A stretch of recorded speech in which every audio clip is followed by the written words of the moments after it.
Welcome to Too Late. I'm your humble host, Adam Carolla. Tonight, our guest is IndyCar driver Danica Patrick. Little personal story before we get into the news. I was flying to New York last week. I was in the airport magazine stand, and I had the backpack and the coat and all that stuff. I was going to the cash register, and I bumped backpacks with another guy, barely touching him, just traded paint with him, as Danica would say. And I just turned around and said, "Oh, excuse me, sorry about that." And the guy gave me one of these. And I just thought, how about throwing me, hey, no problem, it's cool, or it's okay, or word up, or anything. Just give me the stink eye, it's not going to cut it. And I think to myself, what is that? What's going on with society? That people don't even have a response anymore.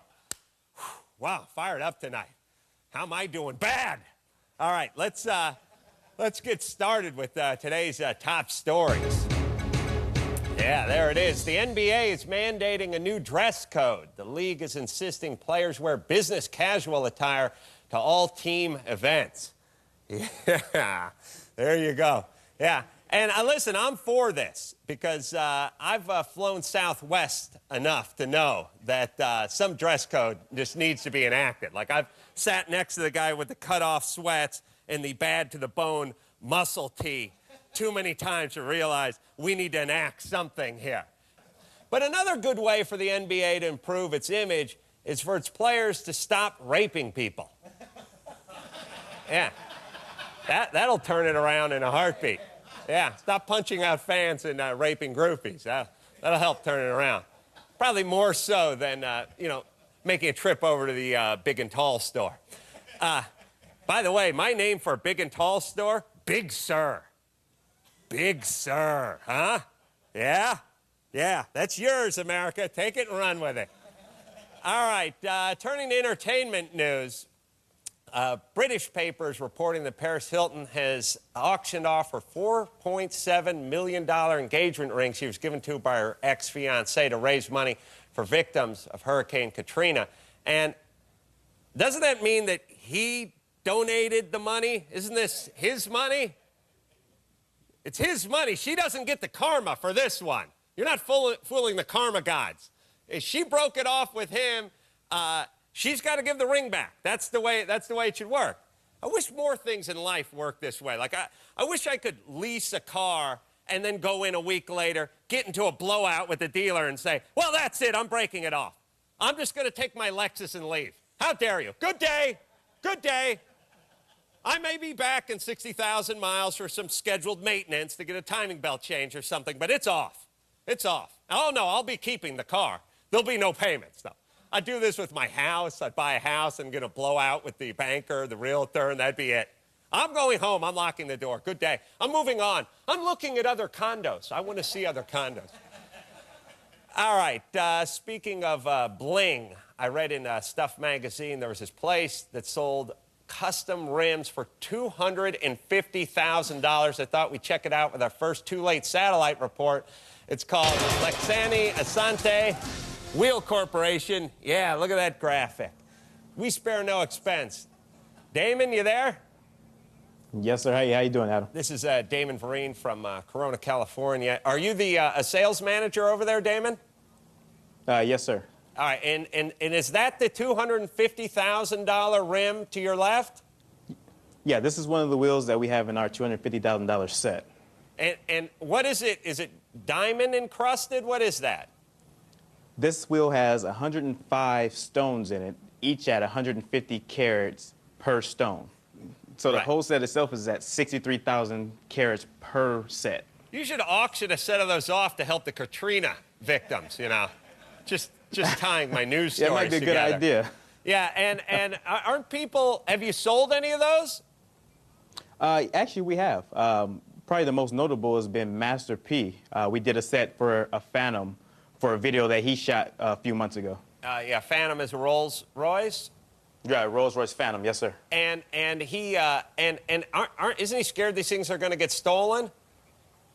Actually, the best feature of this set of wheels is that they come with a bodyguard for a whole year.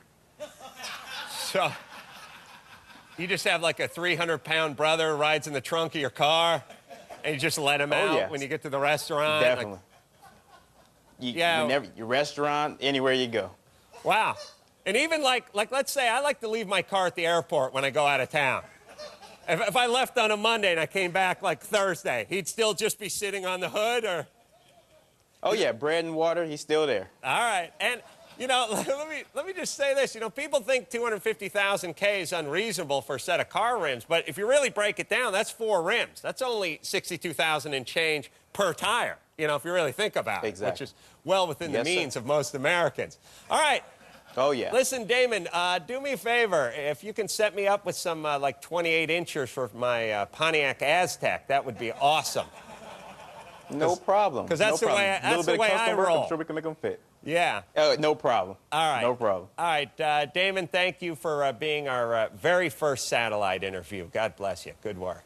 Not a problem. It was a pleasure. All right. We'll be taking a quick break. We'll be right back with race car driver Danica Patrick after this.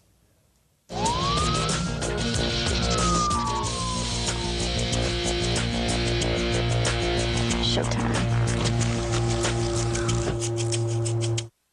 Danica on the high side. Oh, we saw that earlier, Scott. Cars just start to slide. That is so hard. I have had that hit so many times. Listen to this. Oh. Yeah, welcome back to Too Late. I'm Adam Carolla. Joining me tonight is 2005 IndyCar Rookie of the Year, Danica Patrick. Thanks for joining us. Of course, thank you. I think people seeing that would assume that you were the one in the pink car. You'd think they would. But you were not. But really, it was a guy. Yeah, it was Jacques Lazier. That's right, yeah. And the way I see it is he came up on you and clipped you. See, you're not even a racing pro and you saw what happened. Yeah. Or are you a racing pro? No, but let's take a bet. But I got eyes, and I know what I like. And there he is. He's Dyson. What the hell's he doing in that pink car? I haven't seen this replay yet. Oh my God. Oh, yeah, that was your camera. It felt kind of like that too. How fast were you going? I think that we were probably doing somewhere around 210, 15, really? 18. I don't really know. You don't have, do you have a speedometer in your car? Yeah, but you're really going fast enough that you're definitely not looking at your speedometer. Have you ever gone 210 just thought, I'm going to look down at how fast I'm going? It just doesn't happen. No, I don't even think at 210, you know. I like when people explain to you that things happen quickly when you're going fast, you know. When you're going 800 miles an hour, stuff happens fast. No Sherlock, yeah. So if you're sitting on the back of a sea turtle, for instance, and it was just dragging along the sand, telephone poles wouldn't come by as fast? Interesting. Common sense, right? Yeah, I don't know. I'm going to check into this. I don't buy that. Yeah, that is, well, first off, the technology is amazing that you hit the wall at 200 miles an hour plus, and you're here tonight. Yeah, I can't move either arm or leg. If you want me to scratch something, here, tell me. But I promised you I'd be here. So yeah, because no, this is like three nights ago. This was like days ago. 2 days ago. So you know, the cars are safe, and there's a safer barrier around each end of the track that so it absorbs some of the energy, and as well as the car. The car's built to absorb the energy when you hit too. So I had a crash earlier in the year. I'm not trying to talk about crashes, I promise. But I crashed at Milwaukee. And I hit the wall with the rear end, and then I spun down the track, and I hit it again on the inside of the track. And the second hit was so much harder, I thought, and it's because it had absorbed all the energy already from the first wall. I crashed on a dude's sofa in Milwaukee once, but Sweet. I don't want to talk about that. That was a different time in my life. Wisconsin, there's not much else to do but drink. We've all done things we wish we hadn't. So you and Jacques Lazier get into it. By the way, I don't want to tell you how to drive, but if you got a guy in a pink car named Jacques who's coming up on you, keep him in the mirror. You know what I mean? Don't lose track of him. He should have been in my Miata, by the way. But this guy, Jacques, clips you, he takes you to the wall. Clearly Jacques' fault. And then they put the two of you in the same ambulance to go back to the field medical center. Doesn't sound like a good idea to you, does it? No, because doesn't sound you're like a good angry. idea to anybody, because I really thought that, well, you know, you get off the track and 14 laps left of the race, and you've raced hard all day, and it's the last race of the year, and you know, I go and get into the car to take us to the medical center, and lo and behold, open up the door and look right over there, and there he is, and he's looking all calm as can be, and I really wasn't so calm. Yeah, because you were about to finish the race. You were doing fairly well. He wrecked 400 grand worth of chassis and whatever. I mean, yeah, the car's dust. Someone's got to pay for that. And I also heard there was a little incident where you gave him a little poke in the head. I got into the car and I was mad, no doubt. I yelled quite a bit, but I don't think there's any marks on him. Did you give him the... I let him know he needs to think about what he's doing. By poking him in the head? That's about it, you know. I will tell people you need to think about what you're doing without physically assaulting them, you know. How would you have handled it? You need to think about what you're doing.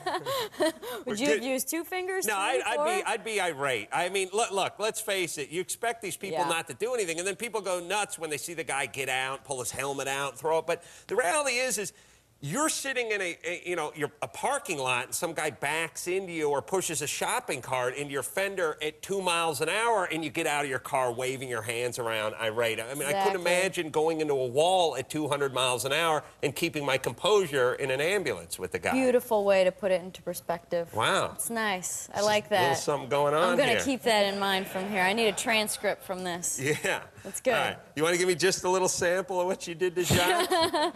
I told you my arms and legs are broken. All right. I would just start calling him Jacques Lestrap.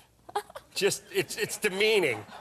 And you could act confused, like, I don't speak French. I don't know, Lazier, Lestrap, just Jacques Lestrap. All right, Danica is going to hang with us. We're going to take a quick break, and we'll be right back with your phone calls after this. And now an editorial from Slippery Slope Guy on physician-assisted suicide. Should the family of a terminally ill person have the right to take them off of life support? Maybe. But it's a slippery slope. One day you're removing the breathing tube from a brain-dead 90-year-old.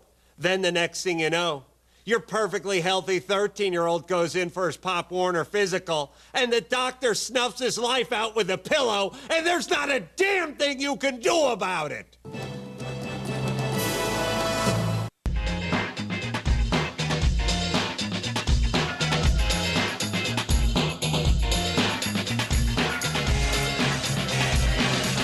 Welcome back to Too Late. I'm Adam Carolla. I'm here with the beautiful Danica Patrick, one of the few people in the world that shares my burden of both being beautiful and extremely knowledgeable about cars. Mm-hmm. It's tough. Yeah. Yeah, I know. Yeah, quiz me. Yeah. Well, now, I've found that most race car drivers are experts at driving the car, but not necessarily about how they're built. See, you're really smart, see? You're the smart one, not me. I just turn left and right and mostly left. Right, and make 1,000 times more than I do a year. Yeah. Do you think? Yeah, I think you do. You So know, sad. But that would be nice, but I doubt it. You're risking life and limb. I'm just being dry humped by Steve-O a couple nights a month. That's all. I'm risking it, you know, getting hepatitis C. Was that a... That's a choice I made. Oh, that's nice. When I was on that sofa in Milwaukee, Good. I made a decision. It was a crossroads.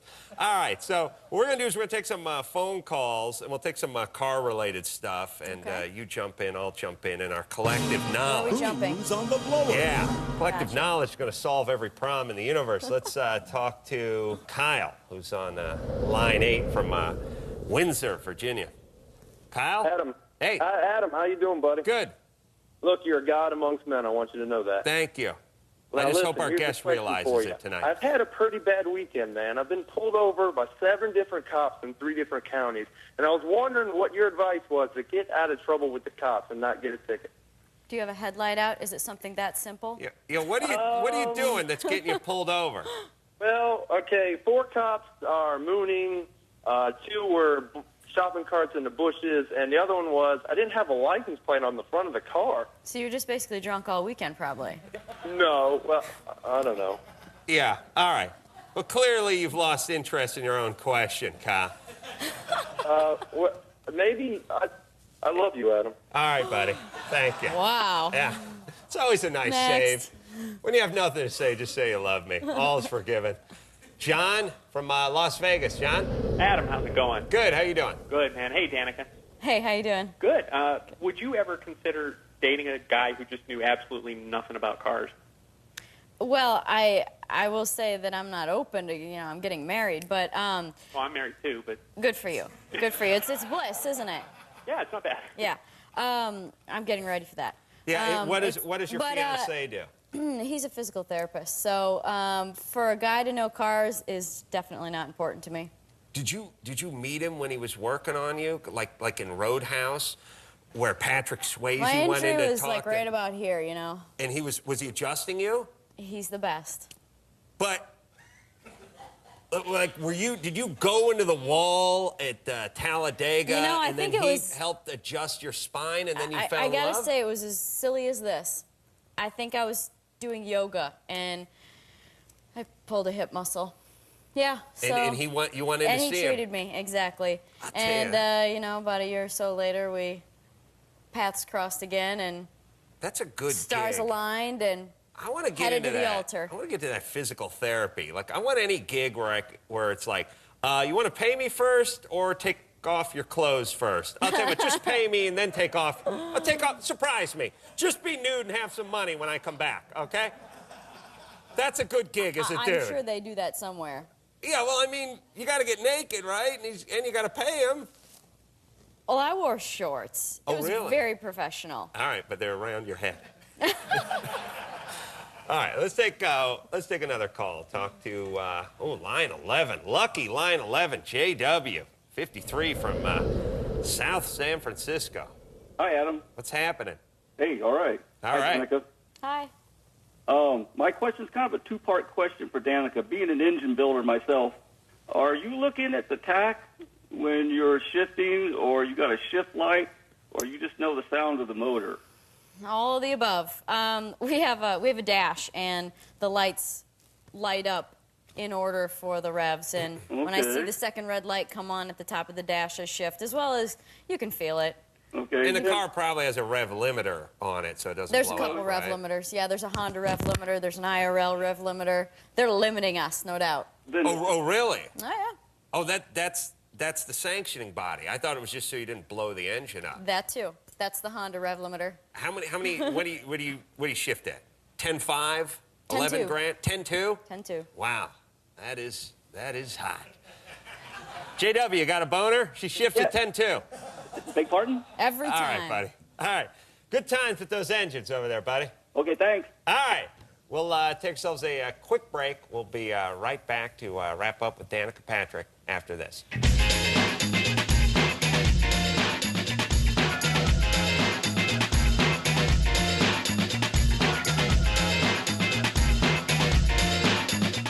And now an editorial from Slippery Slope Guy on environmental protection.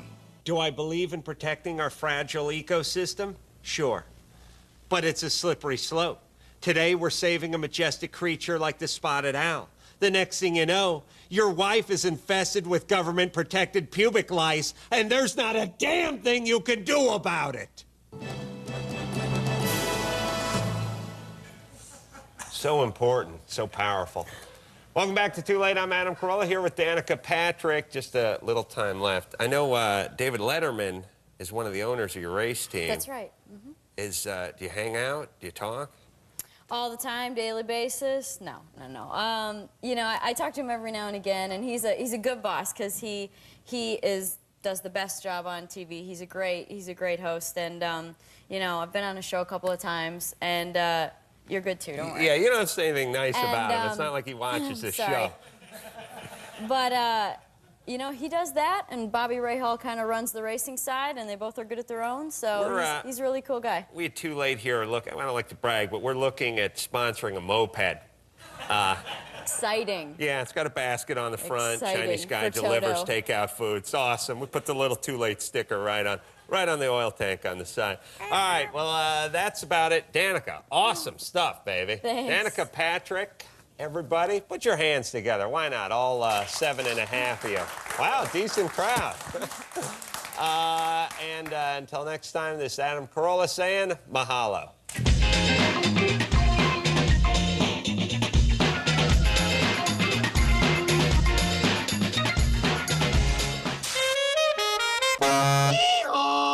On Too Late with Adam Carolla, you'll get a lot of tough questions. Where are our slogans about their crappy countries? Thank God Adam has all the answers. Belgium. Thanks for the waffles. Now, off.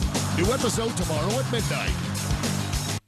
Most entertainment news hosts just give you the buzz on show business. David Spade gives you the buzz, the dependency, the intervention, the 12 steps, and the eventual finding Jesus. The Showbiz Show with David Spade. New episode Thursday at 10:30. Only on Comedy Central.